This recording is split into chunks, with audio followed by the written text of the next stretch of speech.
Olá pessoal, sejam bem-vindos, sejam bem-vindas à Impressão Crítica, podcast do site Cinematório. Eu sou Renato Silveira. Oi, eu sou Kel Gomes. E neste episódio nós vamos falar sobre Natal Amargo, mais novo filme de Pedro Almodóvar. Estreou recentemente nos cinemas aqui no Brasil e é um filme que traz a Bárbara Lane e o Leonardo Sbaraglia nos papéis principais. Um filme dirigido e escrito pelo Pedro Almodóvar e que tem uma narrativa toda metalinguística, que também tem uma coisa da autoficção, né? O próprio Pedro Almodóvar, em entrevistas no lançamento do filme, falou que é um filme que ele foi mais cruel consigo mesmo, porque ele está falando do processo criativo dele, e ele discute muito dessas construções de personagens e construções narrativas. Então, é um filme que nos envolve em diferentes camadas, né? E, bom, para falar de metalinguagem, e de Almodóvar, né? Esse diretor que tem tantas coisas lindas para a gente aproveitar nos filmes dele, a gente chama a nossa querida Ana Lúcia Andrade, professora de cinema da Escola de Belas Artes da UFMG, estreando na nossa Impressão Crítica e no nosso formato de vídeo aqui do podcast. Tudo bem, Ana? Tudo jóia, gente. Muito bom estar aqui para falar do Almodóvar. A gente que espera um filme dele, a cada época a gente torce para ele lançar logo um filme. É sempre bom, né? Não é Natal, mas a gente está comemorando já o Natal ganhando fora presente. de época. Natal fora de época, né? Exatamente. É amargo. No filme mas pra gente é doce. Né? Ver um filme do Almodóvar é sempre uma experiência doce. Né? Sim. E bom, a Ana, que sempre participa conosco, né, dos podcasts, tá mais acostumada com o nosso Cinematório Café, né, Ana? O nosso café está em obras, a gente está reformando, né? Mas aqui na Impressão Crítica a gente fala sempre sobre um filme específico e com aquele olhar mais analítico para a obra. Então a gente vai com certeza aqui falar muita coisa legal sobre esse filme que tem, né, essa construção que, como eu disse, é muito envolvente. Você começa numa história, depois você percebe que tem uma outra sendo narrada num nível acima, né? E você pensa que também tem um diretor que está fazendo um filme sobre um diretor que está escrevendo um filme sobre uma diretora, porque a personagem do filme dele também é diretora, então tem todas essas camadas.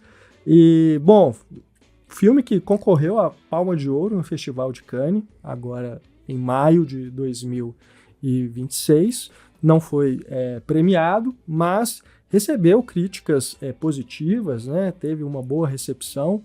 E recebeu algumas negativas também, mas sempre né? Tem, né? Sempre tem. As pessoas acham que com esses grandes cineastas sempre esperam que vai ser o melhor, né? Um filme melhor do que o outro, e às vezes quando não é, ciência, né? Eu já escrevi isso numa crítica de um próprio filme do Almodóvar, falando sobre essa falsa obrigatoriedade, né? Essa cobrança excessiva que se faz sobre cineastas como Sim. ele. Não tem problema, né? Ele fazer um filme que é ok, né? E acho que vale aquela máxima também. Mesmo um filme ok, ou até um filme irregular, é melhor do que muita coisa que a gente vê por aí, né?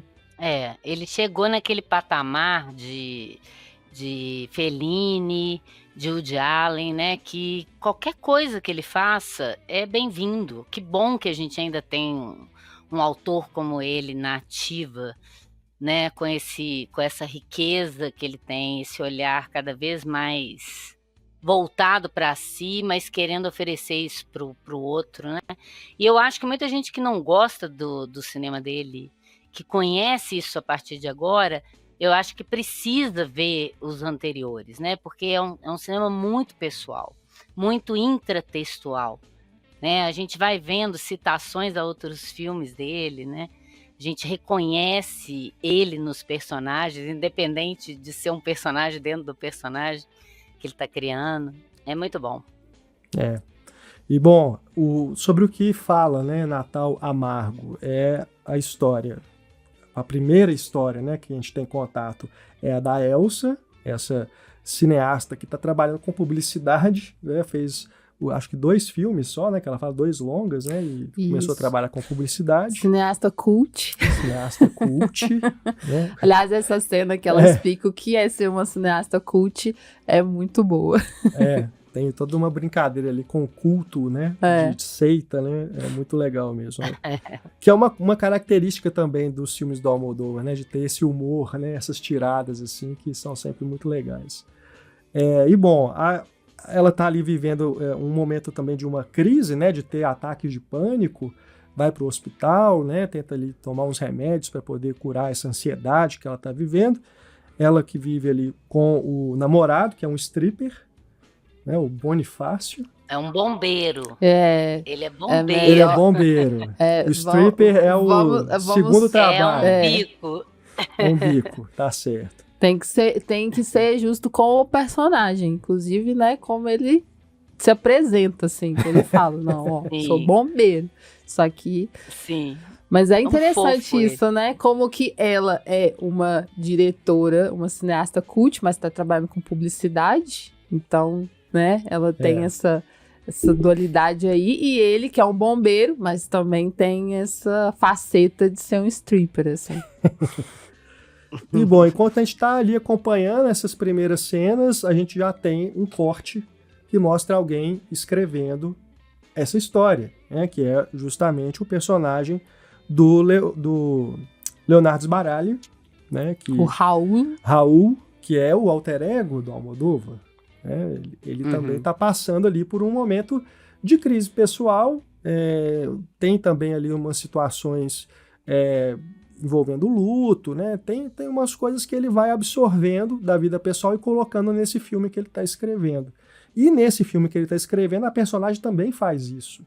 Então eu acho bastante legal como que o Almodóvar está nesse processo de reflexão sobre a criação, né, sobre a autoria e o quanto que o filme discute até mesmo as questões de ética nesse trabalho, né, nesse processo, até onde que o autor ele é dono dessas histórias de outras pessoas ou das versões dessas histórias que ele toma para si. Eu acho que esse processo de criação e de construção narrativa que ele coloca aqui na tela, nessas histórias paralelas, é bem interessante da gente acompanhar. E nos envolve também, né? Para além assim, de você ficar pensando, é um filme metalinguístico, está falando do processo de construção do próprio filme, é o Almodóvar falando de si mesmo, ele nos envolve só pelas histórias mesmo que estão acontecendo ali, né? Essas 2 histórias paralelas. E o legal é que a história da Elsa ainda tem uns flashbacks, né? Ainda tem essa camada dentro dela ainda, que você vai pro passado dessa personagem. E tem essa personagem está escrevendo o que ela sente e o autor está escrevendo também, né? E lembrando que os créditos é também alguém escrevendo, né? Os créditos, então você já tá vendo o filme que ele tá pensando, é uma coisa meio feliniana mesmo, meio 8,5. Você já tá vendo todo o processo de construção e de reflexão sobre como abordar essa ideia entre o real e a ficção, né? E eu acho bacana porque o Almodóvar antigamente ele falava que ele adorava pegar histórias nos ônibus, nas praças, ouvindo as pessoas conversando. E que agora ele é famoso, ele não pode fazer isso mais, né? Então ele deve pegar isso dos amigos e isso deve dar problema para ele. E quanta história a gente escuta mesmo, né? Nessas passagens, assim, de trânsito, de quando você tá andando de um lugar a outro, e ter essa sensibilidade, né, de transformar o cotidiano e fragmentos de histórias em outras grandes histórias é o que faz dele um grande diretor mesmo, né, um grande contador de histórias que toca a gente de uma forma profunda. Eu digo assim que a mim pouco interessa como que eu vou dizer? Que ateste que é um personagem real, ou que ateste que é um personagem desse filme ou de outro. Eu acho que esse Natal Amargo traz pra gente exatamente como que essa mistura, né, de vida e arte, de ficção e realidade, ela por si só já é muito humana, assim. Eu acho que o cinema já tem essa matéria da vida muito forte, né, muito presente ali, como que as coisas se misturam mesmo, assim. E eu fiquei pensando, a metalinguagem é maravilhosa, porque você tem esses espelhamentos, né? Como que um criador, ele se espelha em alguém próximo e a partir disso vai passar para um personagem, mas ao mesmo tempo não é em só um personagem, né? Porque a gente tem ali o espelhamento óbvio de um diretor com outro diretor, né? A personagem diretora e o personagem diretor e o Almodóvar, só que a gente também vê o Almodóvar em outros personagens. Sim. Porque, afinal de contas, é ele que tá criando tudo isso. Então, ele tá colocando um pouco de si em cada uma dessas personagens e em cada uma dessas situações. Então, assim, é muito vida mesmo, porque a gente também tem muito do outro, né? A gente também carrega muito do outro, entrega muito pro outro e sabe, a gente vai, sei lá, tecendo essa coisa que a gente chama, né, de realidade, assim.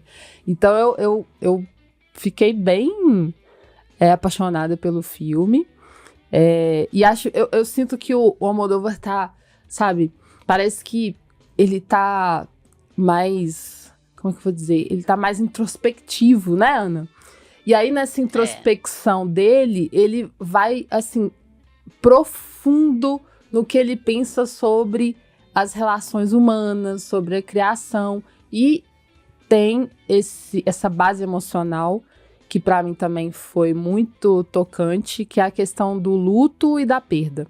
Que eu acho que é uma base, assim. Pra tudo que tá acontecendo ali, a gente tem essa dimensão de luto e perda muito presente em todos os personagens, de alguma forma, sabe? Alguns mais explícitos, outros você percebe que é em alguma situação mais não tão evidente, mas aí eu penso que tem a ver com a idade, né? Tipo, quando você vai envelhecendo, isso das perdas e do luto vai ficando cada vez mais presente na vida da gente e fazendo parte dessa tessitura que eu falei, das nossas realidades. Sim. Idade e maturidade, Perfeito. né? O quanto que você vai... A sua bagagem de vida, né? A sua vivência, as suas experiências vão somando para construir toda essa percepção. E eu gosto demais da participação da Rossi de Palma também, né, que são episódios assim que você pensa que vai levar a algum lugar e não são episódios, né?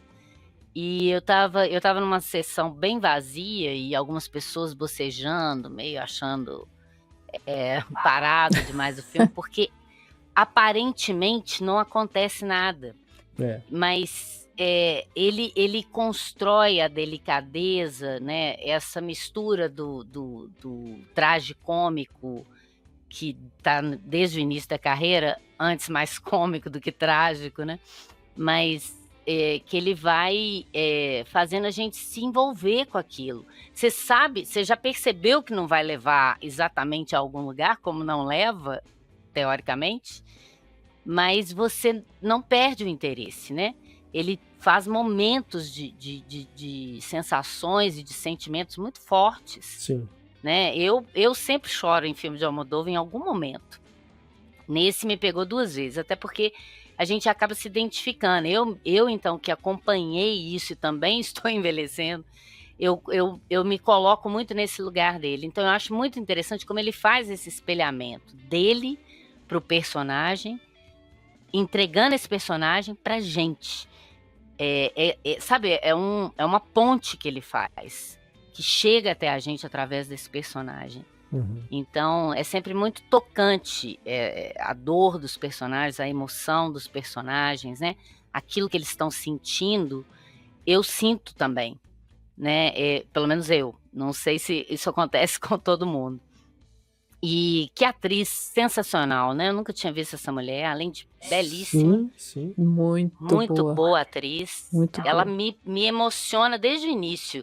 E me lembrou, aquele primeiro plano, ela já com dor, me lembrou muito o Gritos e Sussurros do Bergman, né? Aquela Verdade. ideia da dor, de você tentar passar, que não é uma coisa só pro ator passar para o personagem, né?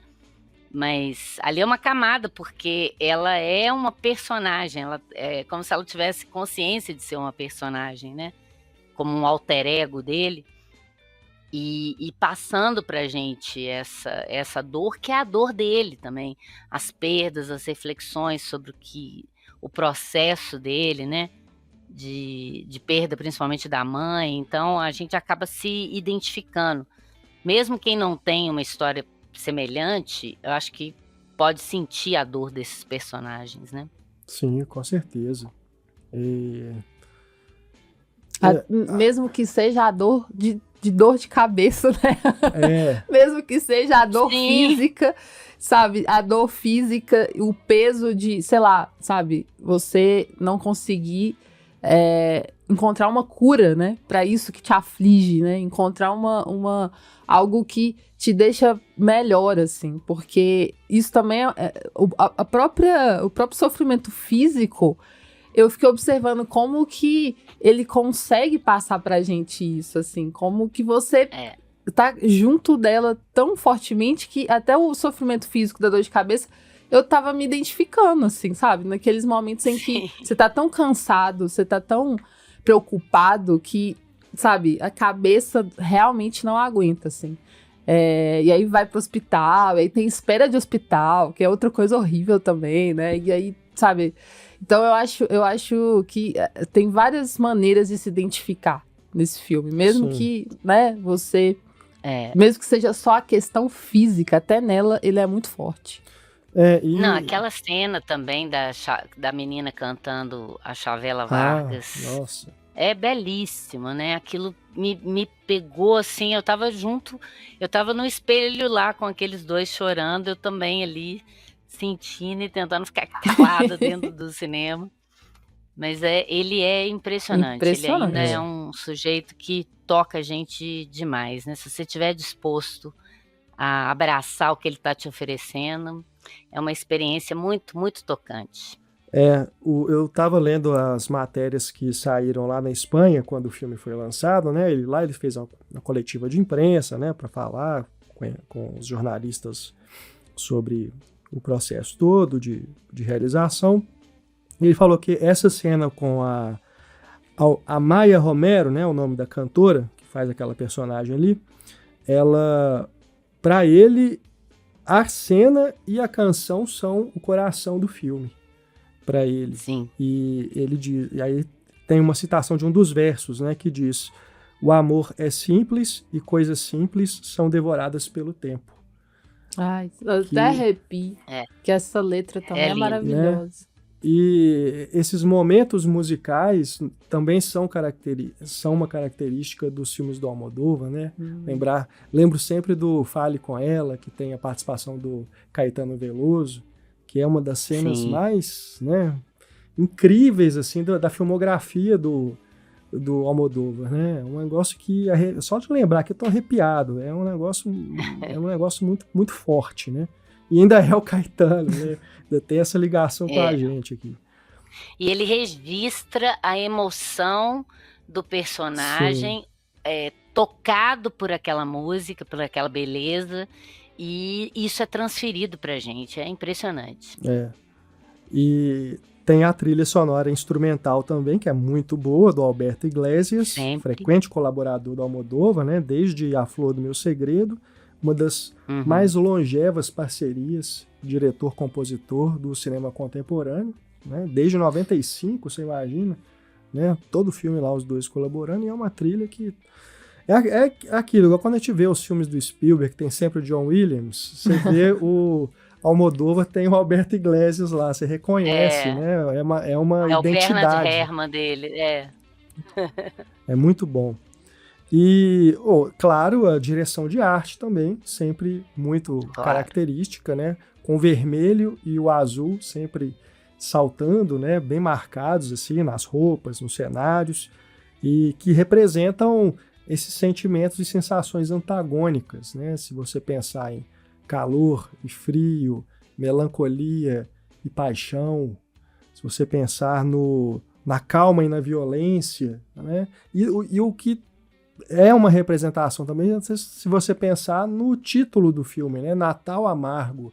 O Natal, geralmente, né? Não é para todo mundo, claro, mas geralmente ele traz essa coisa da festa, da reunião, dos encontros, né? Um momento de felicidade, né? De nascimento, né? E o amargo, e aí é que eu acho a escolha dessa palavra bem interessante, né? O amargo é o quê? É um gosto não necessariamente ruim, mas estranho que fica na boca, né? Quando você come algo amargo, e eu acho que a reflexão que ele faz nesse filme é exatamente essa. Esse processo todo de apropriação de histórias de outras pessoas, né? Não necessariamente é ruim. Ele tem uma coisa amarga, mas são momentos como esses que os autores têm nas suas criações que já permitiram o surgimento de grandes obras-primas, né? Então, tem um momento ali que, sabe, que acho que é a própria Elsa que fala em algum momento, ou é o Raul, mas enfim, são os dois falando ao mesmo tempo. Os dois estão falando. O autor está no controle, né? Fala-se isso ali, tem um diálogo que fala isso, o autor é quem está no controle. E a reflexão, a grande reflexão do filme é essa, né? Até onde que é certo e errado, o que pode, o que não pode. Não pode mesmo? Tá liberado tudo? Né? Então tem umas coisas que eu acho bem legais assim, de observar o Almodóvar refletindo, porque ele está nesse momento da carreira, né? da sua experiência enquanto criador, enquanto cineasta, que muitos outros diretores também já passaram, né? Esse momento de revisão, de reflexão, de falar sobre a própria obra, né? A gente já viu isso em quantos diretores, né? Diretoras. Então eu acho bem legal você acompanhar, né? Como a Ana disse, ver os filmes anteriores do Almodóvar é muito importante também para você ter uma compreensão ampla do que esse filme trata. Sim, com certeza. E eu acho que quem já está acostumado com ele, né? Eu acho que é a mesma ideia de que a gente não pegou isso, mas que, por exemplo, o meu orientador, professor José Tavares de Barros, falava que era assistir a um filme do Fellini, né? Que você soma cada filme novo dele que ele assistia, ele somava com todos os outros que ele já viu. E o Almodóvar, ele tem isso. Isso que você está falando está também no Dor e Glória, na Má Educação, na Flor do Meu Segredo, que é sempre uma pessoa lidando com a sua profissão, com as suas crises, com as suas dores, né? Naquele livro Conversas com Almodóvar, que é muito bom também, ele fala sobre isso, né? De como que ele procura, na realidade, elementos que normalmente a ficção transforma, né? A ficção hollywoodiana, por exemplo, transforma em melodrama, mas que isso é muito da vida também. Só que a gente acaba filtrando com a razão. E como no cinema você está em uma relação mais emocional, né? Isso acaba sendo esse melodrama que ele faz, em vez de nos afastar da realidade, nos aproxima mais dela, porque é aquilo que ele fala, né? Quantas pessoas já não passaram por isso? A mulher fala, mas é a vida da companheira que perdeu o filho. Mas as pessoas perdem, né? As pessoas também. Tem gente que conhece essa dor ou imagina essa dor. Então, eu gosto como ele puxa o melodrama para a realidade, tirando do cinema e colocando na realidade, né? Ao mesmo tempo que está no cinema dele, né? Eu acho que é uma mescla que não é só desse filme. Isso tá geralmente, principalmente nos últimos filmes dele, porque o Almodóvar ele vai amadurecendo, a gente vai vendo ele amadurecendo ao longo dos filmes dele, né? Parece que a gente conhece ele e sabe pelo que ele passou a partir das histórias que ele conta, dos personagens que ele cria, das situações de dor e glória, ou de alegria e tristeza, de amargo e doce que ele põe em todo o filme. E eu fico pensando também como que ele dá muita dignidade aos dramas mesmo, né? Tipo, a gente tá falando de melodrama aqui. Se um melodrama não tem um jeito certo, né, de ser feito, assim, uma boa textura, uma boa pegada como o Almodóvar tem, ele não dá dignidade pros dramas dos personagens, sabe? Fica uma coisa exagerada, fica uma coisa caricata. Pode cair nisso, né? Do exagero que você não consegue se conectar. E o Almodóvar, ele é muito mestre em fazer melodrama, mas um melodrama que é como a Ana tá falando, assim, é muito da vida. Então você se espelha ali completamente. E essa coisa de que, né, os personagens, eles estão, às vezes, passando por situações muito pesadas, assim, dores que eles, às vezes, não conseguem nem carregar, né, e aí tentam tirar a própria vida, e eu acho que ele dá uma dignidade pra isso também. Sim. Ele trata disso sem tabu, sabe, e de uma forma que você não se assusta, você compreende por que aquela pessoa tá fazendo aquela escolha. Exato, você compreende por que aquela pessoa tá fazendo essa escolha, por que ela tá chegando nesse ponto, sabe? E aí e ele tem uma delicadeza pra falar disso que poucos têm, assim, né? Não julga, tá trazendo pra você compreender que isso também faz parte de viver. Não querer viver também pode fazer parte da vida, sabe? Porque às vezes a dor é tão imensa que a pessoa, sabe, ela quer desistir de alguma forma, né? Então é muito bonito como ele trata isso, sabe? Sem tabu e de maneira que todo mundo consegue entender.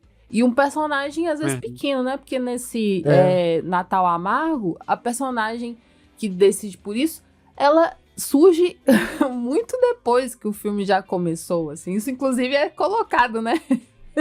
Depois eles estão discutindo lá na leitura do roteiro. E a Mônica, ela chama Mônica? Mônica.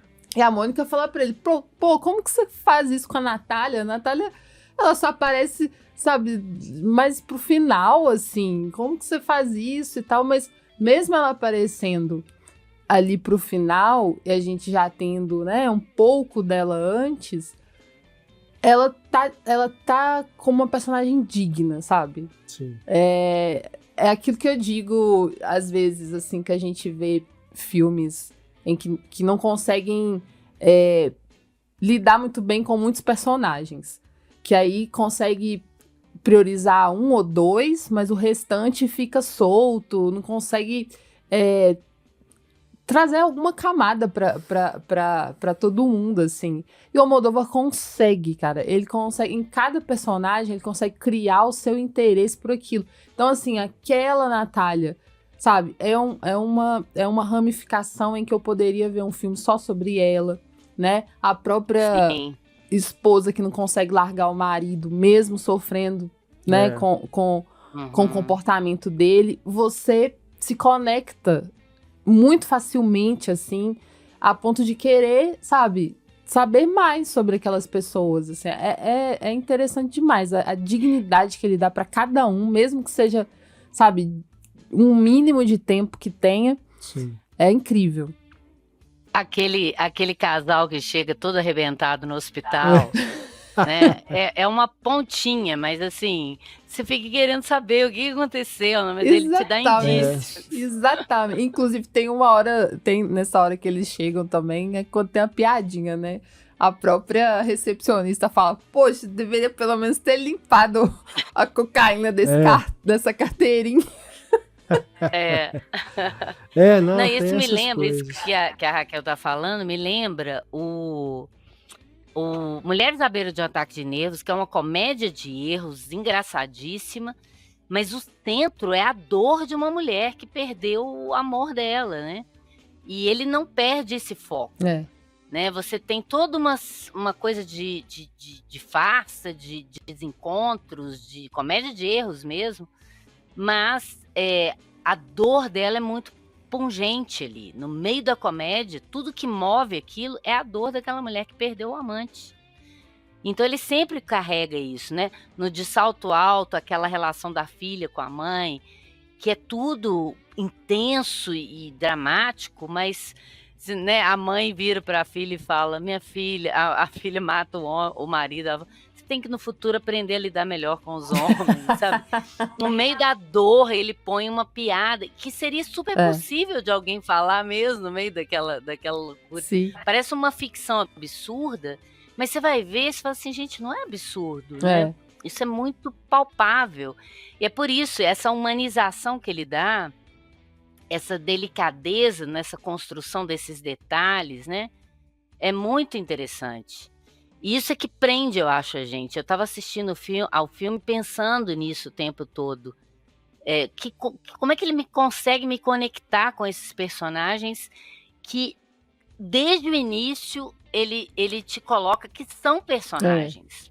Tá muito né? claro. Que não são pessoas, assim, né? E, ao mesmo tempo, você tá ali, sabendo que é uma escrita, que aquilo ali tá dentro da cabeça do criador, e mesmo assim você tá preocupado com eles, que é o que o cinema faz, né? Sim. Então é muito bacana. Eu fiquei pensando... É sempre uma experiência muito boa. Eu também. Eu fiquei pensando também nessa coisa dos alter egos, né? Como que ele não resiste a dar o foco principal para Elsa, né? Ela tá na maior parte do tempo na tela, né? A história principal que está sendo contada, se você for observar, é a dela, né? É a trajetória dela. Eu fico pensando, eu acho que o alter ego dele de fato é feminino, porque a maioria dos filmes dele tem protagonistas femininas, né? E são ele. Eu até brinco que ele é como o Chico Buarque, né? Sabe como ninguém, assim, estando, né, não estando na vivência feminina, escrever personagens femininos e falar sobre, né, experiências ali de uma maneira muito sensível, né? E eu acho que os filmes dele, e esse especialmente, são exercícios de alteridade muito profundos, né? Para ele e para a gente também. Né? De você se conectar com essas personagens que podem estar muito longe da sua própria trajetória, né? Do que você vive no seu dia a dia. Você foi no alvo, Renato. Porque é isso, ele se coloca no lugar do personagem para que a gente também se coloque. Então, ele faz uma ponte entre a gente e o personagem, ou entre a gente e ele com o personagem no meio, que é muito tocante, assim. Dá vontade de sair e encontrar com ele, dar um abraço nele, assim. Obrigado por me dar isso. Tem esse sentimento, né? A gente fica com vontade de abraçar, assim. É como se ele fosse um companheiro mesmo. E aí, eu penso que escrever tão bem, né, sobre mulheridades tem muito a ver com a própria admiração que ele tem, sabe? Eu vejo que ele tem um olhar de admiração pelas mulheres, assim. Essa coisa... Ele meio que adora esse universo feminino, sabe? Ele cultua, pra falar de cult aqui, né? Ele cultua esse universo feminino. Ele sabe do poder, sabe? Ele sabe das dores, das contradições, que isso é muito bacana também, como que ele coloca nossas contradições, assim, nesse mundo que é muito contraditório pra gente. Então eu acho que ele é muito admirador das mulheres, muito observador, e por isso que ele faz essa escrita tão delicada, minuciosa, e envolve a gente, assim, em mínimos detalhes mesmo. Tem que ser um bom observador, né, Ana? Nossa, é sensacional. Eu me lembro Na Flor do Meu Segredo, que é um dos filmes dele, da fase mais antiga que eu mais gosto, que é uma escritora de Pulp Fiction, né, que quer se tornar uma escritora séria, que é exatamente quando ele estava nessa transição de sair das comédias para poder escrever filmes mais sérios, mais densos, né, de personagem. E a dor dessa mulher e todo o processo de criação, passando pelo cinema, né? Ele cita, não sei se vocês lembram bem desse filme, mas eu sei ele de cor. Ela passa pelo Ricas e Famosas, do George Cukor, tem a cena até que ele replica, que eu amo Ricas e Famosas. Eu falei, gente, isso tá parecendo Ricas e Famosas, aí o personagem fala, isso aqui tá parecendo Ricas e Famosas. Eu falei, gente, ele é impressionante, assim. Ainda mais para quem, igual eu falo, eu acho que toca qualquer um. Mas nessa questão da metalinguagem, que me toca particularmente, né, perceber essa tessitura de referências e de autorreferências, né? Tem muito do Dor e Glória ali também no filme, né? Sim. Começa também com o Bandeiras com aquele problema na coluna, com dor na coluna, né?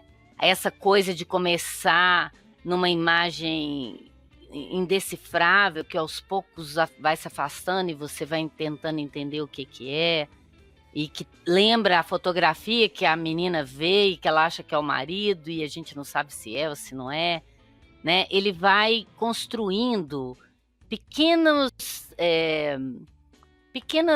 dicas do que na verdade ele está falando, que tem a ver com o próprio cinema dele, e como ele vê o próprio cinema e a realidade, como ele funde isso, né?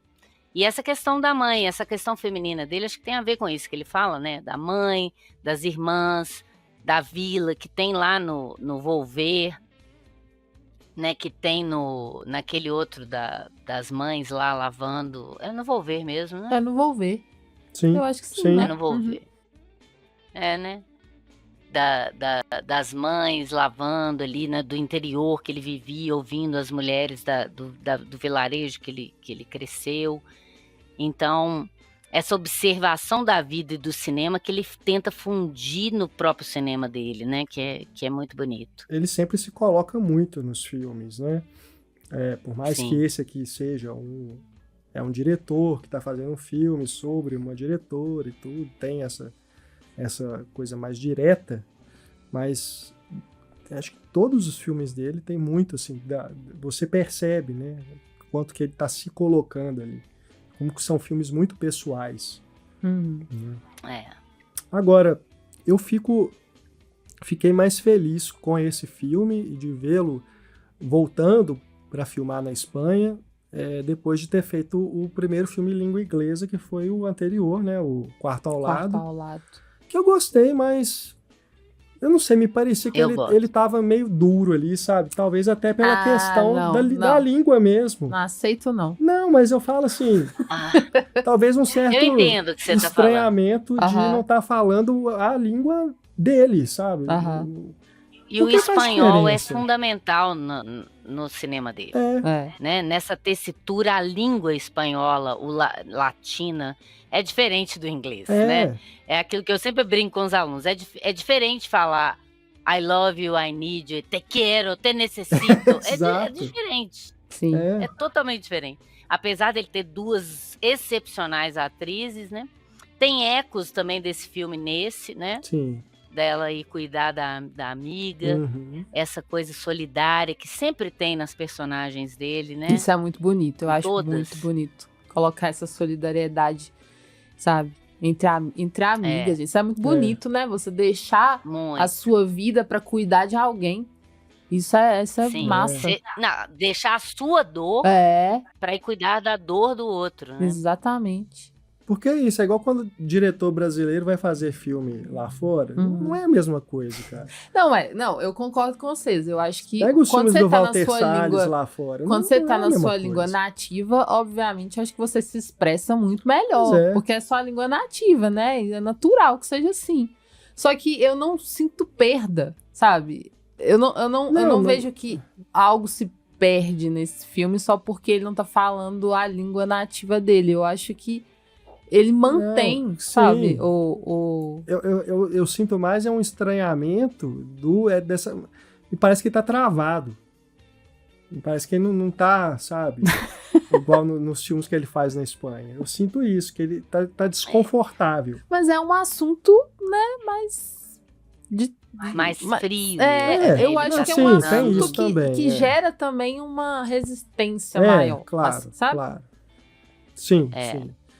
Mas eu fico pensando também que é isso. A Julianne Moore e a Tilda Swinton deviam ser, nossa, eu preciso ter uma personagem da Almodóvar na minha carreira. Então, claro. Sabe? Quem não? Toda atriz deve, né, ter isso assim como uma meta, né? É mais importante que um Oscar, ganhar um Oscar. Sim. Então, agora, que eu chance fui que eu vou ter assistir de fazer isso, né? Eu fui uma vez assistir a Roma, do Fellini, e aí a cópia estava dublada em inglês. E eu tava com uma sensação ruim o filme inteiro. E aí eu falei, gente, será que esse filme é em inglês? Mas depois que avisaram que a cópia estava dublada em inglês, eu falei, gente, perdeu. O italiano é tudo no Fellini. É tudo. A língua é fundamental. Sim. Então, eu acho que é por isso que ele sempre se recusou, né? E aí ele acabou fazendo com a Tilda, né? Os dois em inglês. Tem o curta, né? O curta, né? E esse. Mas ainda assim me toca muito. Nossa, acabou o filme e eu tava soluçando. A mulher da limpeza, esperando eu sair da sala. Ela falou, você precisa de alguma coisa? Eu falei, não, pode deixar. Falei, não, é normal isso em filme do Almodóvar. Bom... A gente agora já pode falar do stripper? Faltou isso, né? Porque o filme ele tem dois momentos de performance, né? Tem a canção, né? A cantora ali, a Maia. Os dois corações do filme pro Almodóvar. E essa outra, que é o momento ali do clube, né? Que é só não é o strip completo porque, né? Ainda ficou faltando uma peça ali pra ele tirar. Mas a dedicação para filmar aquilo ali, o tempo que leva, né? Sim. Ele adorou, tenho certeza.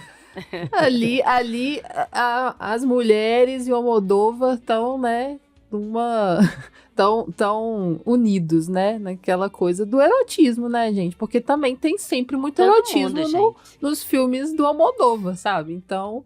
Mesmo esse, com tantas questões de dor, de luto, de perda, e, sabe, o erotismo, ele tá ali. E desde que esse namorido aparece, vamos combinar. Não é nem só no momento em que ele vai pra, né, o strip mesmo, não. É desde o momento que ele aparece, porque ele tem uma presença sensual, e ele é um companheiro que tá cuidando também. Ele, né, tá levando a companheira pro hospital, ele tá preocupado com ela. Então tem essa sensualidade de alguém que se importa, sabe? Sim. Eu acho isso sensual também. E aí, o momento do strip é maravilhoso, assim. Desculpa. Mas eu tenho que... É o momento Almodóvar, gente. Pois é. É o momento Almodóvar que vem lá de trás. Né? Exatamente. Exato. É aquilo. O tesão não acabou, não, gente. Tá aí. Vamos filmar. E aí, eu acho interessante a dança dele, né? A dança dele é muito única. É muito bom. Muito boa. Muito boa. Eu sempre fico impressionado. Aquilo ali é pra agradar todos os níveis, eu acho, assim. Não é só agradar, eu acho que tem a ver porque ele não mostra uma relação dela, ou vendo a cena, com tesão e tal. Ela tá achando interessante e tal. Ela vai se interessando por ele à medida que ela começa a conversar mesmo com ele depois. Que ele fala dele ser bombeiro, que ele fala dos pais dele, que ele perdeu o pai, parece, né? Ou a mãe também. Não me lembro. Mas, e aí você entende essa relação que você viu antes. Porque você não sabe como eles se conheceram. ali naquele lugar. Então você já construiu aquele personagem antes. Isso também é muito legal. Por isso o flashback. Ele não começa ela vendo o stripper e depois ele vai cuidar dela. Não, a gente já viu essa relação forte e companheira ali, né? Que é bacana. Você já Pra sabe que é um depois cara você ter legal. essa surpresa. Você já sabe que é um cara E a legal, né?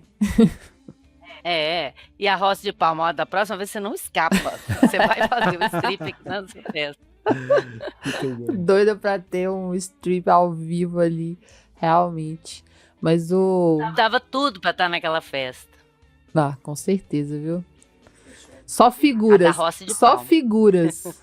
Não, eu dava pra estar nas duas festas. Pô, aquela despedida de solteiro ali foi massa. Porque, inclusive, né, acaba o dele e entra mais gente. Eu falei, caramba, essas meninas aí estão animadas. Contrataram uma turma pra fazer show. Que isso. É um show mesmo. Não, é muito legal quando ela vai conversar com ele nos bastidores, que ele tá todo assim, né? Tipo, ó, me respeita, sabe? Eu não aceito Sim. esses trabalhos que você acha que eu devo fazer, não, assim. Então é um cara consciente e tal, né? Mas é isso, eu acho que ele tem a sensualidade dele desde o início, assim. Aquilo lá é o grande auge físico, né? Mas toda a relação dos dois, pra mim, é muito sensual nesse sentido, assim, do companheirismo mesmo. Tanto que a gente até sente um pouco... É isso, como a gente tá falando, que pra cada um dos personagens a gente se conecta verdadeiramente, mesmo que ele seja menor, maior, enfim. Até quando ele tá distante dela, a gente sente, né, essa distância, porque ele começa parece que ele fica com um pouco de receio que tá perdendo algo com ela, né? Porque ela não liga tanto pra ele. Mesmo ela estando ali, né, escrevendo, trabalhando e cuidando da amiga, assim, você vê que ela tá meio independente. E isso é bom também, né? Ter essa liberdade. Só que a gente também sente essa preocupação dele, né? Ixi, será que tem algo se perdendo aqui? Que é isso, é muito humano, sabe? São pequenas angústias e ansiedades, assim. Às vezes você tá super bem com alguém e tal, e aí essa pessoa se distancia, mesmo que não tenha a ver com a relação em si, mas isso já pode gerar alguma angustiazinha, né? E aí é isso, a gente vai lidando com grandes e pequenas angústias mesmo, assim, né? Corações. E ele conhece ela ali no strip, e depois eles vão trabalhar juntos, né? E aí é nesse segundo flashback, eu acho, que você não vê exatamente como começa o romance dos dois, porque ela tá lá fazendo o trabalho com ele e tem o telefonema da mãe que morreu. E aí você já entendeu tudo, que ele vai apoiar ela, né? Não precisa mostrar mais. E aquilo ali particularmente me tocou muito, porque é uma reflexão dele, que eu também penso muito. A gente fica muito apegado ao trabalho e tal, e sem muito tempo para as pessoas e tal, muito imerso nas obrigações do dia a dia, e e depois não tem mais jeito de voltar atrás, né? Você fala, podia ter me dedicado mais às pessoas, né? Que ela fala que foi lá na mãe, e aí ela viu a mãe de manhã, mas ela teve que ir trabalhar, e aí a mãe morre e ela não pôde, né, ocupar esse tempo com a mãe que ela deveria ter passado, que deve ser uma coisa dele também, né? Ele que era tão ligado à mãe, né? Aí a produtora, a companheira fala com ele, você já colocou 2 vezes sua mãe na coisa, Chega. para de pôr sua mãe. Que é uma questão para ele muito importante. Eu acho que ele não é mais a mesma pessoa desde que a mãe morreu. A gente falou isso quando falou do Dor e Glória, né? Ele não conseguiu se recuperar totalmente. É uma perda irreparável, gente. Não desejo isso para ninguém, porque é uma falta que não tampona. A gente tem que aprender a conviver com ela. Não tem jeito, né? E ele parece que ele faz isso nos filmes. Ele precisa colocar isso nos filmes para ele dar conta, né? É também uma forma, né, de lidar com isso, é também fazendo filmes, né? Porque é isso, a vida pra ele é fazer filme é viver. Então, assim, obviamente que isso vai aparecer, né? Faz parte do que ele é, assim. E é curioso, porque essa coisa do luto, aí tem uma discussão lá no filme, né? Uma conversa, na verdade, que aí se pergunta, né, quanto tempo dura um luto? No caso, a Natália, que perdeu o filho, fala, poxa, já tem 2 anos e eu sinto exatamente como no dia em que aconteceu, sabe? Então, isso também é bem interessante, assim, porque é como se a gente, antes de passar por um processo de luto, a gente tivesse uma ideia de que o luto é um período, né? Mas e se não for um período? E se foi isso que a Ana tá mesmo dizendo, sabe? É algo que você absorve e passa a viver com. Então, assim, dói mais em algum momento, deixa de doer em algum outro momento, mas é como se isso agora faz parte de você. Essa perda faz parte de você e você lida com ela pro resto da sua vida, sabe? Então, talvez o luto não seja isso, né? Exatamente um período, mas algo que você vai absorvendo e aprendendo a lidar. E aí eu acho muito bonito, assim, como que ele coloca isso no filme, porque também tem essa camada de que as pessoas pensam assim, preciso superar. Mas, sabe, é algo que acontece e que você tem que aprender a viver. Não é necessariamente superação, sabe? Eu penso que é isso. Tem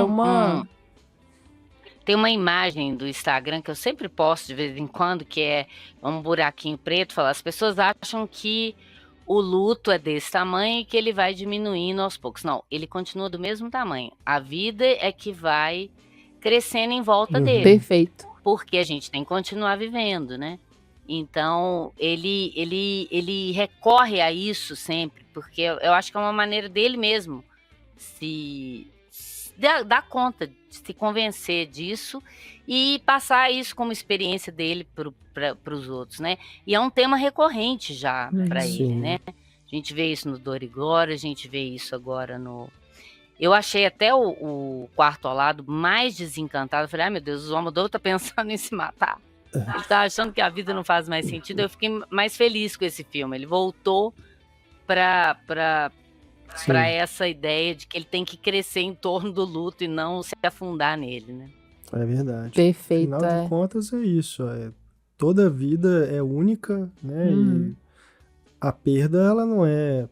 Ela é isso, é uma perda. Você não vai substituir por outra coisa. Não tem como, Não né? tem. Então, aquilo ali que você perdeu e isso vai ficar, né? Você vai conviver, né, com essa ausência. Né? Bom, aqui na Impressão Crítica, Ana, a gente dá nota para os filmes. Primeiro vamos saber da Kel. Eu? Não. Sempre começa com a Kel. Quantas estrelas? Até quanto? De 1 a de 1 a 5. Quantas estrelas você dá para Natal Amargo, de Pedro Almodóvar? Eu acho que eu dou 4,5. Olha! 4 estrelas e meia. Quase que foi total na prova. 4,5. É isso. Sem mais. Porque nota é um negócio difícil. Eu sempre tenho dificuldade. É muito subjetivo também. Mas né? aí é isso. Cada um tem seu 4,5, critério. ponto. Não vou explicar. Não achem ruim comigo. 3 estrelas e meia. E você, Ana, quer dar nota pro filme? Também acho complicado dar nota, assim. 4, então. Acho que 4 tá legal. É quase perfeito, mas assim, eu daria 5 para todos os filmes dele, mas não. É 4. É 4, porque ainda... eu acho que é essa fase mesmo, né? A gente acaba esperando sempre alguma coisa dele, mesmo que mas... Pode ser 4,5 também, mas... 4,5, mas eu 4,5. Mas eu entendo a do Renato também, porque eu acho que ainda tem algumas que eu entendo que é o jeito que ele tá trabalhando agora, eu não tô reclamando, quem sou eu para falar como é que o Almodóvar deve fazer, mas ele já teve 5,5, assim, né? Ele já teve auges de 5,5 que você sai muito mais arrebatado e de uma forma geral, né? Não é algumas pessoas, é tipo Tudo Sobre Minha Mãe, ou A Pele que Habito, né? Aquela coisa muito arrebatadora que qualquer um percebe, né? Esse filme já é mais sutil nesse aspecto. Eu acho que não é todo público que vai sentir isso, né? E é Mas, isso, enfim. tá ok. 3 estrelas e meia é uma excelente nota. É uma excelente nota, sim. Olha lá no meu Letterboxd quantos filmes tem 3 estrelas e meia. Você não tem Letterboxd, né, Ana? Você não... Tenho.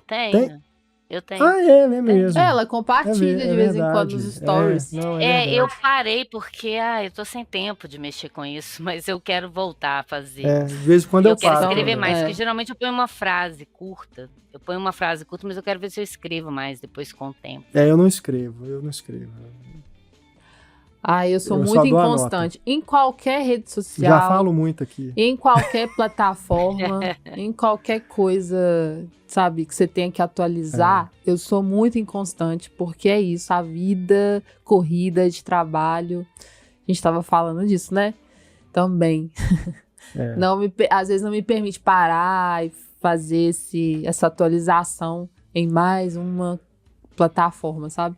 Mas eu gosto muito do Letterboxd, acho que pra quem acompanha filme, sabe o que eu gosto mais do Letterboxd? É lista, porque aí você consegue fazer, sabe, é igual fazer playlists, né, em plataforma de música, lá no Letterboxd você pode fazer listas, e inclusive ver listas de outras pessoas, assim, que te interessam, sabe, de pessoas que trabalham com cinema e tal, então eu gosto disso, essa parte das listas eu Mas a gente tem que tomar cuidado, né, Kel, com isso. Eu falando que eu tô sem tempo, você também, que é o que o filme tá falando também, essa coisa meio burnout, meio dessa crise de ansiedade, que a gente fica muito dedicado ao trabalho e esquece de perceber que é o que a Chavela Vargas vai falar na música, que a gente perde o detalhe das coisas simples, né, do cotidiano, que esse é o recado mais profundo do filme para mim, que como que a gente começa a sentir dor, você não tem exatamente um motivo, não tem exatamente uma doença, mas porque tá faltando isso, tá faltando parar para vivenciar esses momentos simples da vida, que a gente não tá tendo mais, né? Com certeza. É isso, foi no ponto. Bom, você que nos acompanhou aqui no nosso podcast, seja em áudio, seja em vídeo, deixe o seu recado também, se você assistiu a Natal Amargo, o que você achou do filme, compartilhe aí sua impressão com a gente. Estamos aí nas principais plataformas, né, de podcast, estamos no YouTube também, e quem faz parte do Cineclube Cinematório, só chamar a gente lá no nosso grupo fechado para apoiadores e apoiadoras, para a gente bater um papo sobre o filme. Se você ainda não faz parte do Cineclube, inclusive, entre lá no nosso site, cinematório.com.br, clica no link lá do Cineclube para saber como fazer parte, apoiar o nosso trabalho para a gente seguir aqui fazendo os nossos podcasts, as nossas discussões, análises e tudo mais. Bobagens também. Bobagem é bom. Faz parte da vida. Faz parte. Ana, muito, muito, muito obrigado mais uma vez. Né, prazer estar de volta aqui nesse formato novo. Me chama mais, Com certeza, né? Com certeza. A gente estará com você. Quem sabe, né, no futuro próximo, aqui com a gente, aqui, né, a gente gravando junto, né, em loco. Né? Isso dá saudade mesmo, viu? Gravar em loco. Né? Então é isso. Também. Vamos embora. Beijo, gente. Até a próxima.